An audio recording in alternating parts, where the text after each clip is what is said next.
લોકસભાની ચૂંટણી પહેલા પ્રદેશ ભાજપમાં વધુ એકવાર વેલકમ પાર્ટી યોજાશે। જામજોધપુરના પૂર્વ ધારાસભ્ય ચિરાગ કાલરિયા આજે ભાજપમાં જોડાશે।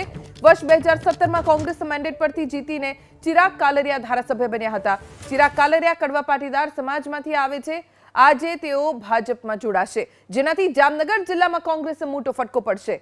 બે પૂર્વ ધારાસભ્યો આજે ભારતીય જનતા પાર્ટીમાં જોડાશે અને કેસરીઓ ટોપી ધારણ કરશે। જામજોધપુરના પૂર્વ ધારાસભ્ય ચિરાગ કાલરિયા જેઓ આજે ભારતીય જનતા પાર્ટીમાં વિધિવત રીતે જોડાશે। વર્ષ 2017ની વિધાનસભાની ચૂંટણીઓમાં કોંગ્રેસના મેન્ડેટ પર ચિરાગ કાલરિયા ધારાસભ્ય બન્યા હતા। ચિરાગ કાલરિયા આજે ભારતીય જનતા પાર્ટીમાં જોડાશે, જેનાથી જામનગર જિલ્લામાં કોંગ્રેસને મોટો ફટકો પડશે।